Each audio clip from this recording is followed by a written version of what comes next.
তোমাদের সম্পর্কটা পুরনো হয়ে গেছে, যে কারণে সে তোমার প্রতি আর আগের মতো ইন্টারেস্ট দেখাচ্ছে না, তোমাকে একটু এড়িয়ে চলছে। এক্ষেত্রে তুমি কি করবে?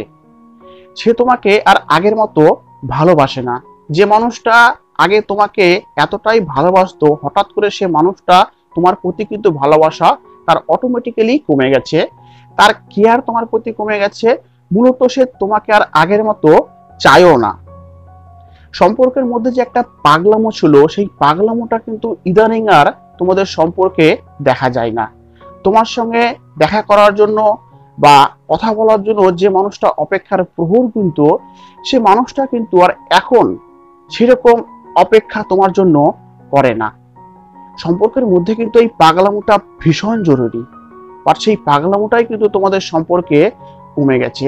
এদিকে তুমি তাকে কিন্তু প্রচন্ড ভালোবাসো। এবার যে মানুষটাকে তুমি প্রচন্ড ভালোবাসো, সে মানুষটা যদি তোমাকে ভালোবাসা রিটার্ন না দেয়, তুমি কিন্তু ভালো থাকতে পারবে না। তো প্রশ্ন হচ্ছে, তুমি এক্ষেত্রে কি করবে? আর এমন কি করলে সে তোমাকে আগের মতোই পাত্তা দিবে, আগের মতোই কেয়ার করবে, এবং তোমার প্রতি তার ইন্টারেস্ট আগের মতোই ফিরে আসবে? তো আমি এই ভিডিওতে তোমাদের বেশ কিছু টিপস বলবো, সেই টিপসগুলোকে ফলো করো। আমি তোমাদের বলছি, তুমি যে জিনিসগুলো চাইছো তোমার পার্টনার, সে জিনিসগুলো তোমাকে দিতে বাধ্য হবে। নাম্বার 1, সে বিশ্বাস করে তুমি ইনসিকিউর। সে বিশ্বাস করে তার জীবনে তুমি ছাড়া আর বিকল্প কিছুই নেই। সে বিশ্বাস করে তুমি তাকে ছাড়া অন্য কিছু ভাবতেই পারো না। এবার তুমি বলো, যেখানে একটা মানুষ এই বিশ্বাসে বিশ্বাসী যে পৃথিবীতে যা ইচ্ছা তাই হয়ে যাক না কেন, তুমি তাকে ছাড়া যাবে না, তার ফলে কিন্তু তোমার প্রতি তার ইন্টারেস্ট কমে যাচ্ছে এবং সে তোমাকে এড়িয়ে চলছে। এবার প্রশ্ন হলো, এখন তোমার কি করণীয়? তোমাকে এখন তার বিশ্বাসকে ভাঙতে হবে। তোমাকে এটা দেখাতে হবে যে তোমার জীবনে আরো অনেক কাজ আছে, শুধু একমাত্র তাকে ভালোবাসাই কিন্তু তোমার জীবনে কাজ না। তুমি এই কাজগুলো তাকে দেখাও, তুমি এই কাজগুলো করো, যার ফলে কিন্তু সে তোমার প্রতি এই বিশ্বাসে বিশ্বাসী হতে থাকবে যে না, ও আমার প্রতি যে ভাবনাটা রাখে সেটা আমি যেমন করে ভাবি তেমনটা কিন্তু ভুল। এবং যখন তুমি তাকে এই বিশ্বাসে বিশ্বাসী করে তুলবে এবং এইগুলোকে ফিল করাতে পারবে, তখনই কিন্তু সে তোমার প্রতি পুনরায় অ্যাট্রাক্ট ফিল করবে। Number 2, mirror action. এবার তুমি প্রশ্ন করবে যে মিরর অ্যাকশনটা কি? মিরর অ্যাকশন রূপে সে যা করবে তুমি ঠিক তার সঙ্গে একই রকম ব্যবহার করবে। সে তোমাকে ইগনোর করছে, তুমিও তাকে ইগনোর করো। সে তোমাকে প্রচুর ভালোবাসছে, তুমিও তাকে ভালোবাসো। সে তোমার খোঁজ খবর নেয় না, তুমিও তার খোঁজ খবর নেবে না। মূলত সে যা যা করছে তুমি তাকে রিপিট করো। এর ফলে তার মনেও একটা ভাবনা আসবে যে এটা সে কেন করছে। এবং একটা বিষয় কি জানো বন্ধুরা, সামনেকার জনকে কিন্তু আমরা যদি আমাদের মনের ভাবনাগুলো অনেক ক্ষেত্রে বলি, তারা কিন্তু বোঝে না। হয়তো প্রথম প্রথম ভালোবাসার প্রথম দিকে সে আমাদের ফিলিংস গুলোকে বুঝতো, আমাদের কথাগুলো শুনতো, বাট সম্পর্কটা পুরনো হয়ে যাওয়ার পর তার মনে একটা ধারণা জন্মে যায় যে আমি যাই করি না কেন সে আমাকে ছেড়ে যাবে না। তাই অনেক ক্ষেত্রে কিন্তু পার্টনারকে শিক্ষা দেওয়ার জন্য সে যা করছে তোমাকেও তাই করতে হবে, যার ফলে সে এটা বুঝতে পারবে যে আমি কি কি ভুলগুলো করছি। তোমার সঙ্গে কথা বলাকালীন সে হঠাৎ করেই ফোন কেটে দেয়, তুমিও সাহস করে তার সঙ্গে কথা বলাকালীন ফোন কেটে দাও। তুমি এটা বোঝাও, তুমি যদি ভালো হতে পারো তবে আমিও ভালো, আর তুমি যদি খারাপ হতে পারো তবে আমিও খারাপ। মেইনলি সম্পর্কের মধ্যে সে তোমার সঙ্গে যা করছে তুমি একই রকম তাকে রিপিট দাও। সে তোমাকে ইগনোর করছে, তুমিও তাকে ইগনোর করো।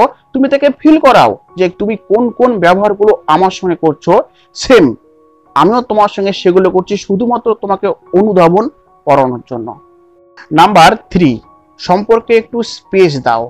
তুমি সারাক্ষণ তার খোঁজ নাও, তুমি কোথায় গেছো, কি করছো, খেয়েছো, তোমার শরীরের যত্ন নাও, কোথায় পড়তে গেছো, এই সমস্ত বিষয়গুলো না তাকে বারবার ফোন করে খোঁজ নেওয়াটা বন্ধ করো। কেননা তুমি ভাবছো যে তুমি তাকে ভালোবাসো, সুতরাং তার খোঁজ খবর নেওয়াটা তোমার জরুরি, তার খোঁজ খবর নেওয়াটা তোমার দায়িত্ব। বাট তুমি তোমার তরফ থেকে দায়িত্বপূর্ণভাবে যে দায়িত্বগুলোকে করে যাচ্ছ, তোমার এই দায়িত্বপূর্ণ ভাবনাটাকে কিন্তু সে তার মতো করে নিচ্ছে, তোমার মতো করে নাই। সে ভাবছে যে সে তো রোজ রোজ আমার খবরই নিচ্ছে, সে তো রোজ রোজ আমার কেয়ারই করছে, কেননা এটা তার দায়িত্ব, এটা তার কর্তব্য, সে আমাকে প্রচন্ড ভালোবাসে, সুতরাং সে আমার প্রতি এমন দায়িত্ব পালন করবে, এটাই কিন্তু স্বাভাবিক। একবারও কিন্তু সে এটা ভাববে না যে তুমি তাকে ভালোবাসো বলেই তুমি তার খোঁজ খবর নাও, তুমি তাকে কেয়ার করো। তোমার ভালোবাসাটাকে কিন্তু সে তোমার মতো করে বুঝবে না, বরং তার মতো করে বুঝবে। এবং যখনই তুমি তার প্রচন্ড খোঁজ নিতে থাকবে, তার জন্য কেয়ার দেখাতে থাকবে, তোমার এই কেয়ার গুলোকে কিন্তু সে তোমার মতো করে কখনোই নেবে না। তুমি তাকে যতই ভালোবাসো, তুমি তাকে যতই কেয়ার করো না কেন, তুমি তার যতই খোঁজ খবর নাও না কেন, সে কিন্তু এই সমস্ত বিষয়গুলোকে না তোমার মতো করে না নিয়ে, বরং বারবার যখন তুমি আগ বাড়িয়ে তার প্রতি এসব কিছু করবে, তখনই কিন্তু তার চোখে তোমার ভ্যালু কিন্তু কমে যাবে। না চাইতে সে এত কিছু পেয়ে যাচ্ছে, সুতরাং তোমাকে সে কেন ভ্যালু দিবে, কেন তোমার প্রতি তার ইন্টারেস্টটা বজায় থাকবে তুমি বলো? এমন কিছু করার ফলে না তার লাইফে তোমার সম্পর্কে একটা একঘেয়েমি তৈরি হয়। আর এই একঘেয়েমিতাকে কাটানোর জন্যই কিন্তু সম্পর্কে একটা স্পেস অবশ্যই দরকার, যেন সেই স্পেসের টাইমটাতে সে তোমাকে ফিল করে, সে যেন বুঝতে পারে যে মানুষটা আমাকে সবসময় কেয়ার করতো, আমার খোঁজ খবর নিত, হঠাৎ করে সে কেন আমাকে কেয়ার করছে না, কেন খোঁজ খবর নিচ্ছে না। তখনও কিন্তু তোমার এই কর্মের ভ্যালুগুলো সে বুঝতে পারবে। তাই সম্পর্কে সবসময় স্পেস নেওয়াটা কিন্তু মাঝে মাঝে খুবই জরুরি। নাম্বার 4, সময় দাও। এবার সময় দাও অর্থে কি ভাবছো? তাকে সময় দাও? কখনোই না। তাকে তো তুমি এতদিন সময় দিয়েই আসছো, কি লাভ হয়েছে? বরং সে তোমাকে কিন্তু ইগনোর করছে, তোমাকে অবহেলিত করছে। তাই এখন থেকে সময় শুধু নিজেকে দাও। এতদিন তুমি তাকে ভালোবেসে সর্বদাই তুমি তার কথা ভেবেছো, তাকেই সময় দিয়েছো, এবার থেকে তুমি নিজেকে সময় দাও, নিজের শরীরের যত্ন নাও, নিজেকে একটু সুন্দর করে সাজাও, সর্বদা নিজের ভালো লাগার কাজগুলো করো।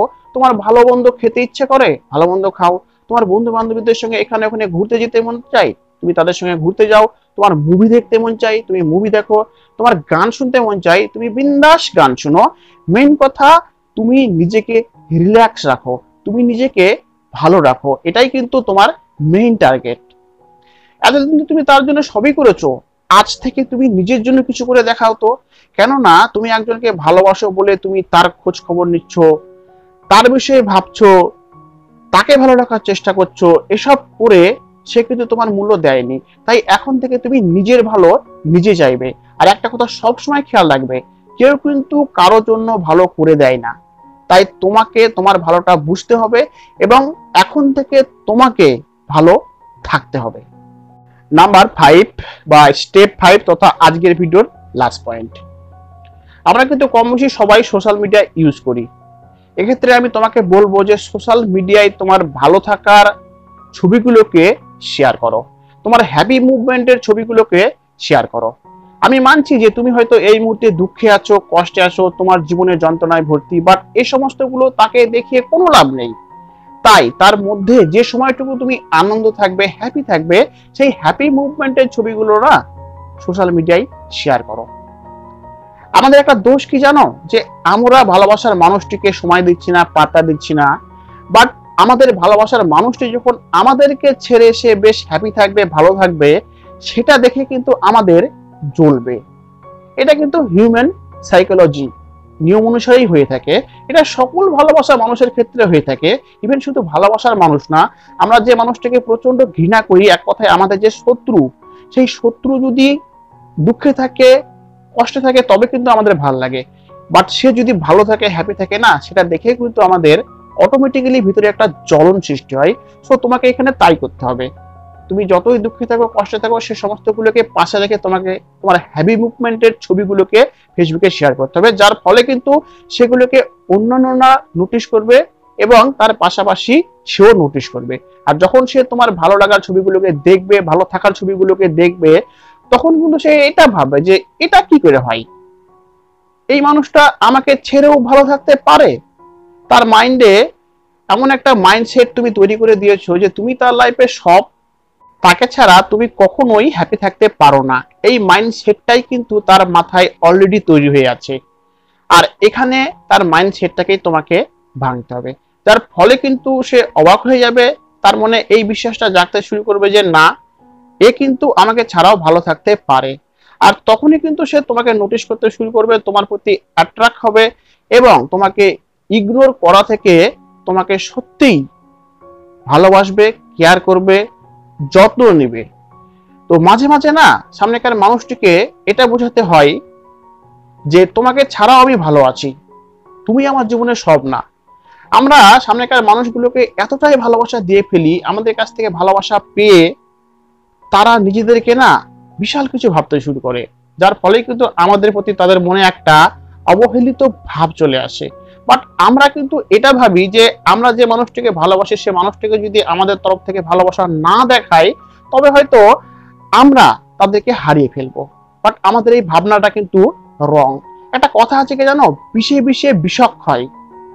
সেই জন্যই মাঝে মাঝে এমন কিছু ব্যবহার করতে হয় যে ব্যবহারগুলোর ফলেই কিন্তু পজিটিভ রেজাল্ট পাওয়া যায়। আর সেগুলোই কিন্তু আজকের এই ভিডিওতে আমি তুলে ধরেছি। আশা করি ভিডিওটি তোমাদের ভালো লেগেছে। ভিডিও সম্পর্কে তোমাদের মন্তব্য অবশ্যই কমেন্ট সেকশনে তুলে ধরো। কোনো সাজেশন দেওয়ার থাকলে তাও দিও। আর যদি আমার ভিডিওতে মারফতে একটু তোমরা ফল পেয়ে থাকো তাহলে অবশ্যই এই অধম বন্ধু রাজকে বা অধম দাদা রাজকে একটু সাপোর্ট করো। Bye bye.